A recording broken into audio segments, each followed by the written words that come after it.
Ladies and gentlemen, I recently got to play over 5 hours of Armored Core 6 through the entirety of the game's first chapter, and, well, what better impression is there than I'm more impatient than ever to play the full game. A few days back, Bandai Namco invited me to a hands-on preview event, one that exuded a lot of confidence given how much of the game we were allowed to play with little supervision. They also went completely extra and brought an actual pilotable frickin' mech, which was cool and all, but my main focus was, of course, playing as much of Armored Core 6 as possible, and I remember not being able to pull myself away from the game. The build I was playing was running on PC with Xbox controllers connected to them, and they were confident enough to allow us to capture our own footage, which is what you'll be seeing. My hands-on experience is only relegated to single player though. The game will have multiplayer features, but that was just not part of this preview event. There was one mission where I was accompanied by friendly AI mechs though, so maybe that's a glimpse of sorts of what that experience could be like. Now, what I need to immediately communicate is that Armored Core 6 is not a Soulsborne game. It's not Dark Souls or Elden Ring with mechs. This is Armored Core through and through, with a focus on mech customization, fast-paced combat, freedom of horizontal and vertical mobility, and encounter designs centered around large-scale arenas, skirmishes, and boss battles. This is not a seamless open-world game. You'll instead be going from mission to mission, the completion of which will earn you money that will allow you to buy mech parts, each of which can last anywhere from a couple minutes to 1 or 2 dozen minutes, maybe more depending on how many times you have to retry an encounter, each featuring levels of varying sizes, some more linear and contained, others expansive in their volume, but all focused on delivering exhilarating encounters and scenarios rather than serving as exploration hubs. Now, even if you are more of a Soulsborne fan than an Armored Core fan, what I can tell you is that this is a FromSoft game through and through. There was a portion of time in the first few hours of the game where I did fear how easy the game felt, but then came certain missions and boss battles that absolutely tested my capabilities in the best ways, and all of my concerns washed away. The FromSoft DNA of trial and error, mastery through repetition, and a sense of euphoria from overcoming difficult challenges through skill and guile is very much still here. But the level of mech customization that Armored Core offers means you can strategize on a whole other level than Soulsborne games. You can customize everything from your 4 weapons, 2 on each hand and 2 on each shoulder, to the head, the body, your core, the arms, the legs, your booster, your fire control system, and your generator. The full depths of this customization system was not possible to grasp within just 5 hours, but I found that legs in particular will drastically impact the way your mech moves. Bipedal legs allow for very flexible mobility. The tank legs allow for fast on-the-ground mobility with drifting capabilities. The tetrapod legs allow for a hovering stance for death from above. And each of these have their own pros and cons, each have their uses depending on the mission, combat scenario, or boss battle. Other body parts define how much armor points or health your mech has, how heavy or light it is, how efficient its boost capabilities and aerial mobility are, how much EN, which is the stamina in this game, your mech will have for boost maneuvers, the efficiency of your aiming and lock-on capabilities, the quantity and weight of weapons that can be equipped. With all these factors in play, it very much becomes a meticulous balancing act, with a process involving customizing your mechs to prioritize certain attributes at the sacrifice of others. A nimbler mech will move much faster, dodge more efficiently, and boost for longer, but will have low health and can't carry many heavy weapons, whereas tankier mechs will move slower, be harder to dodge with, and have a harder time boosting, but can take more hits and can carry those heavier weapons and more powerful armaments to compensate. It is absolutely tangible how different all of these varied builds feel. Now, unlike in Soulsborne games where it is for the most part demanded that you commit to the points you spend on your stats, in Armored Core 6, there are no shackles on build customization. The whole idea is to continuously tweak for every situation, especially since there's not one build that will be ideal for every scenario. That's why the game allows you to sell parts for as much money as you bought them, to make it simple to prioritize your most used mech parts. It's why the game goes as far as allowing you to recustomize your mech when you die before retrying again, why it features checkpoints for each major sequence of a mission. And with a variety of mission types, levels, skirmishes, encounter scenarios, and boss battles that the game offered during my 5 hours hands-on session, it became clear that attempting to stick to a single mech build to carry you through the full campaign will prove to be a fool's errand or a masochist's great challenge. Not to say every mission will be a struggle, there are plenty that are fairly easy and manageable to get through. The earlier missions in particular are more about getting you acclimated to handling your mech in different situations. Speaking of, the mechs do handle and control extremely well in Armored Core 6. We have definitely come a long way from the cumbersome days of the earlier entries. The controls are pretty simple. The left analog stick moves your mech, the right analog stick moves the camera, the right and left triggers fire your right and left hand weapons, the right and left shoulder buttons fire your right and left shoulder weapons. Holding down Y and pressing a weapon button will manually reload that weapon, and from there you've got your mobility options. On an Xbox controller, A is to jump. Holding A keeps you boosted in the air. B is for boosted mobility. This does not consume energy or stamina. X is to perform a quick dash or a quick boost in any given direction. Think of this as your dodge button. And then clicking the left analog stick will see your mech perform what's called an assault boost, which propels you towards where your camera is facing or towards a locked-on target, which can be used as both a mobility option or as a means to close the distance to follow up with, say, a melee attack. Finally, you have some utility buttons like clicking the right analog stick to lock on, pressing up on the D-pad to use limited repair kits to heal, and then down on the D-pad to scan your environment and tag nearby enemies to gauge their location. The game also includes training missions to further help you familiarize yourself with the controls and the feel of different builds of mechs and different varieties of weapons. It only took me a few missions before I felt like I had a full grasp of the game's combat system. It felt like an easy to get into, hard to master kind of situation, and once that muscle memory was locked in, piloting the mech became an exhilarating pleasure. Moving, boosting, and dashing around had a great sense of speed, acceleration, and momentum. Long-range attacks as well as melee weapons felt impactful thanks to the care that was placed in visual and audio design. Each weapon had their advantages, disadvantages, and overall feel, some being more effective against certain types of enemies than others. And button mapping and controls all felt pretty smooth and intuitive.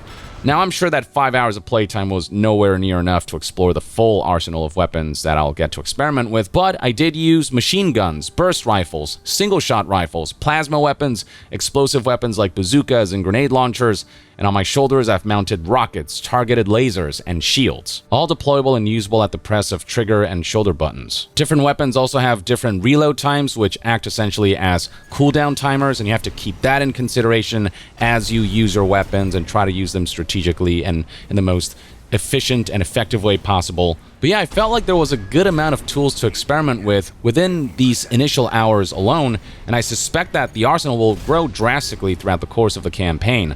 And I imagine that the tradition of the Moonlight Sword being in a FromSoft game will carry through in Armored Core 6. I'll look forward to finding that. Now, while I've emphasized before that Armored Core 6 is not a soulsborne game, it does inherit some of its core combat features. Repair kits, for example, are essentially the equivalent of Dark Souls' Estus heals, with a limited amount of 3 available per mission. You can hard lock onto enemies now, like you can in Soulsborne titles, and there is a Sekiro-style stagger system that allows you to stun enemies if you build up their stagger meter, or break their posture, if you will. Armored Core purists might question these changes, but I for one think that they're really welcome features to the game's combat. None of them felt like they crippled or diminished the gameplay and sense of challenge in any way. Instead, they just added extra layers. So even though you have heals now through repair kits, certain stronger enemies and bosses will kick your ass even with those heals. Trust me, you'll need them. The lock-on system can be used optionally, and there are plenty of situations where you might actually be better off not hard locking on to enemies, especially when there are a bunch of them surrounding you. And the stagger meter adds depth and strategy to the weapons that you prioritize, and in the way you fight tougher mechs. It reshapes your conception of how to take down these enemies and how to use your weapons and in what order to fire them and whatnot. And on the defense side of things, you yourself can get staggered as well, so you gotta be careful of that and make sure that enemies don't land those heavy hits on you. The core mechanics honestly just felt great, and experimentation of mech assembly was further encouraged by the variety of scenarios the game presented me with to test my mech's capabilities. Now, missions in this game do pretty much involve going from mission marker to mission marker, from one scenario to the next, from one battle to the other. There is none of that vaguely directed exploration and sense of discovery found in, say, Elden Ring or anything of the sort, but the kinds of challenges that the Armored Core 6 missions present still can vary quite a bit, at least within these first few hours. The larger scale and more open levels will feature small to mid-sized mech enemies alongside long-range turrets placed in strategic positions in such a way that navigating the environment and just running in without a strategy will surely get you killed. The smaller and more self-contained levels will encourage fast-paced skirmishes with enemy mechs of varying sizes and difficulties, with some occasions where you might encounter enemy customized mechs that will test your one-on-one dueling capabilities. Some missions will linearly string along multiple types of level designs and combat scenarios to keep you on your toes. And then there are the boss battles where you'll be testing the culmination of all of your learnings to defeat them. Boss battles tend to be my favorite part of Soulsborne and FromSoft games, and this is one area where so far, Armored Core 6 has absolutely not disappointed. In the first 5 hours of the game that encompasses the first chapter, I encountered 2 bosses in particular that took me multiple tries to overcome by learning their attack patterns and weaknesses and by adjusting my own strategies and mech build. One of them was this giant tank with shields in the front, and for the first half of the battle I had an ally to help distract it while I attacked it from the back, but for the second half of the fight I was left to fight the boss alone, so that required me to study its patterns and find ways to get behind its shield to deal damage. And the thing about these boss battles is that because of the level of mobility that the game offers the player in this game, the bosses themselves have to compensate for that with onslaughts of attacks that you would not see in Soulsborne games, a combination of things like a barrage of mines on the ground, large AoE attacks, barrages of projectiles, and powerful and wide-reaching melee attacks. There's just a lot more going on in these boss battles compared to Soulsborne titles because you, as a mech, can do so much more, so everything feels faster, more frenetic, and it all evokes this sense of like a roller coaster ride of a boss battle kind of feeling, but it's all designed to be masterable as well. It's not just chaos, it's organized chaos. Another boss battle I encountered towards the end of Chapter 1 was this flying machine that focused on constant barrages of projectiles in the first half, and then in the second half, it would combine the barrages of projectiles with these large-scale melee attacks. This boss kicked my ass quite a few times, and while I did get close to beating it, unfortunately I wasn't able to do a victory run before my hands-on time ran out.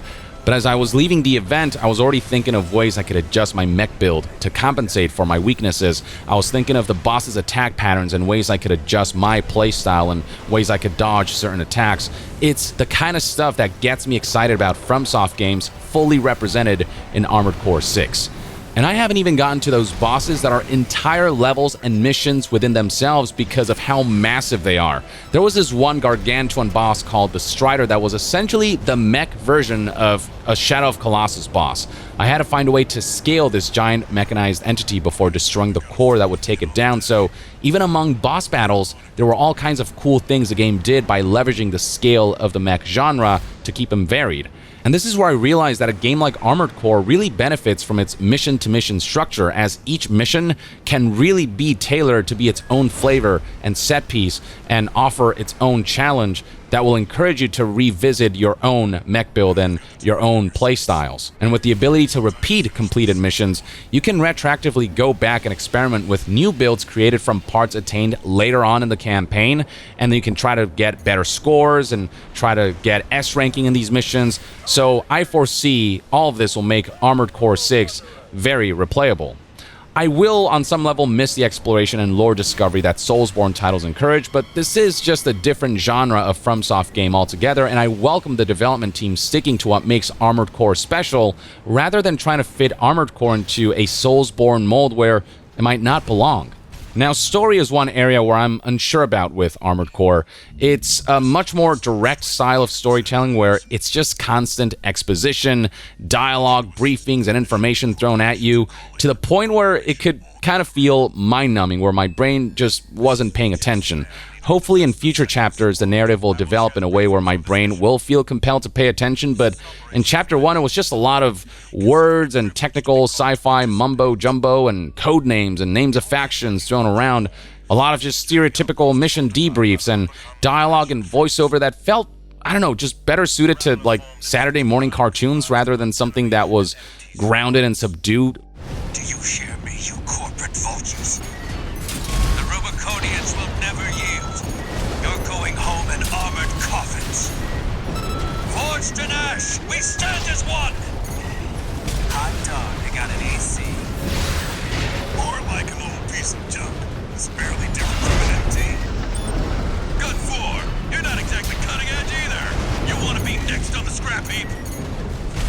which I think is in line with the general flavor that Armored Core has always had since the series' inception.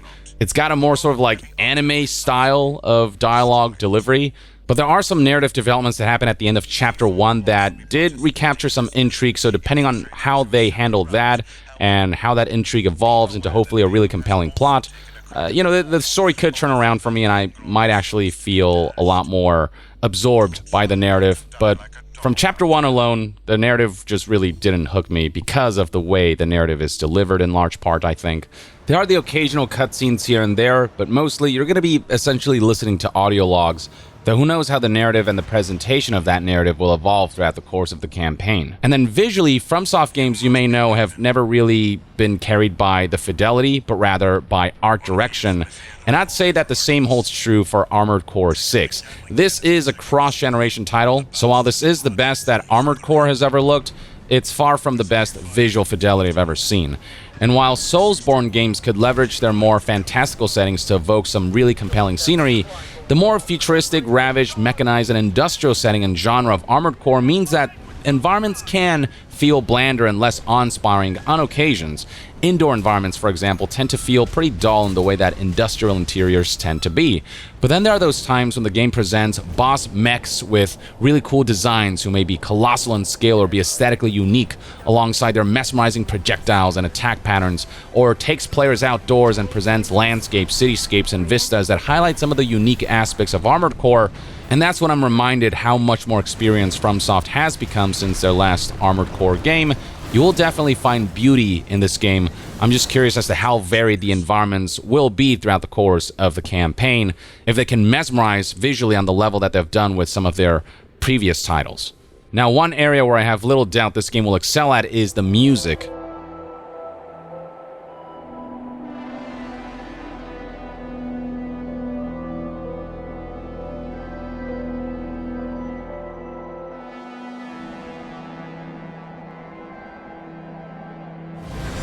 Please, you have to focus on winning this.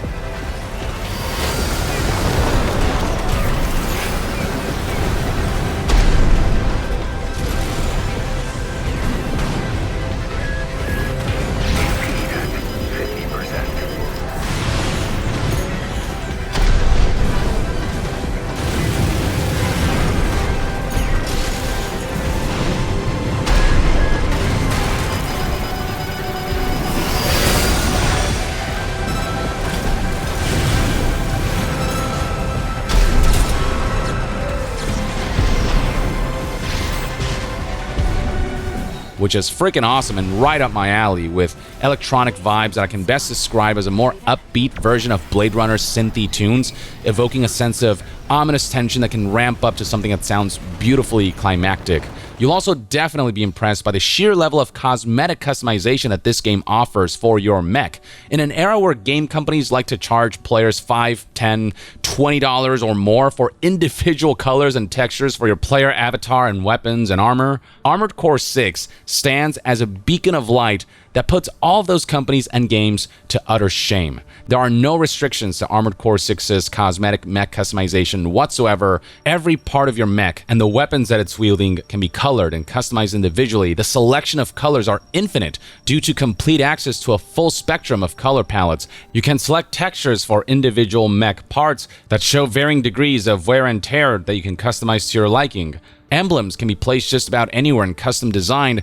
There's simply no end to how you can make your mech look. It's not something that I dive super deep into during this hands-on preview because I wanted to spend time, playing the game, and I could spend hours on this thing, but just browsing through the sheer number of options, it's not hard to surmise that this will be one of the most comprehensive cosmetic customization systems in modern gaming, and it comes at zero extra charge. It's kind of sad that I have to highlight that at all, but it's still worth highlighting. This customization system looks freaking awesome. I also couldn't delve too deep into the game's additional progression system outside of mech assembly because this feature unlocked later in my hands-on time. So among the mission types I will unlock in this game are called arena battles, these one-on-one encounters with pre-assembled AI mechs. Beating these will earn you a resource currency called OST chip, which can be spent on OS tuning upgrades that do all kinds of things. Upgrade effects include unlocking a maneuver called Boost Kick, a ramming attack that you perform when you ram an enemy with an assault boost, unlocking the ability to use hand weapons on your shoulders, unlocking complete manual aiming for Armored Core purists and hardcore players, unlocking quick turns, granting various defense-enhancing boosts, increasing damage of different weapon types, increasing the heal effectiveness of repair kits, and more. Some of these are one-and-done unlocks, while others do require multiple upgrades to max them out. I don't know if more of these upgrades will unlock or if this list right here is all of them, but know that there will be some permanent upgrade options to go along with your mech build customization. And that's the thing, there's still a lot I don't know about how much content the rest of the game has and how varied and layered and in-depth that content is.